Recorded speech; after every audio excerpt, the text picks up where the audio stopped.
आज परिसर बरपुत्र आम केन्दुझर बरपुत्र धरणीधर जन्म जयंती आई अवसर में आज मत सौभाग्य प्राप्त है ओडिशार नेतृत्व नेला सरकार मुख्य सेवक हिसाब से दायित्व मिलला ये धरणीधर जयंती को तांको गाँव रे ये कुसुमितार पालन करने निश्चित भाव में आमे प्रथम प्रेरणा पाई लड़े करी बंची हुए ये हूँ धरणीधर नायकंकर आह्वान धरणीधर आह्वान दिए लड़े करी बंची हुए आज ये लड़े भितर धरणीधर जो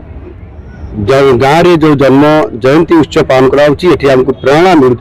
ये माटी शक्ति अच्छे आई माटी शक्ति लड़े आज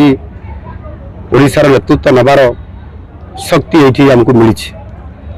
जन्म जयंती अवसर रे आज संपूर्ण भाव रे ओडिशा को एक विकसित करिबारे समृद्ध करिबारे बहुत प्रेरणा ये जयंती रे मिली। आज केन्दुझर जिलार विकास क्षेत्र में दीपाद आगू जावाई जो प्रेरणा मिलला आज 1154 कोटी टंकार एटी जो श्री गणेश है शिलान्यास है एवं घोषणा मध्य जो करागला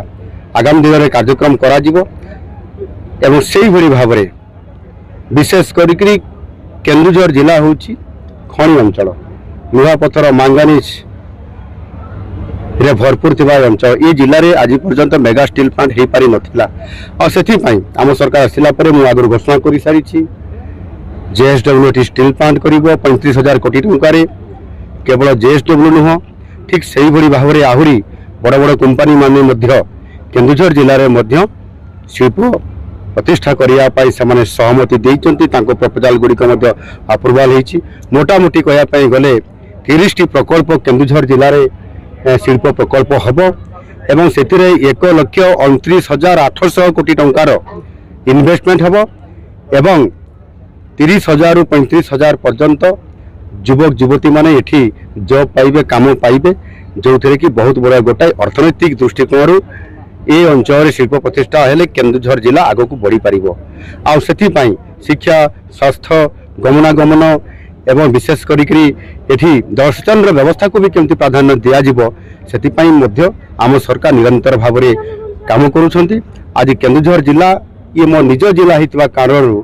निश्चित भाव में मते एठी बहुत प्रेरणा मिले एठी मु आंदोलन करवा शिखी एठी मु दाबी करवा शिखी एठी मु लड़े करवा शिखी एवं आज जिते मु निजे दायित्व नहीं ओडिशार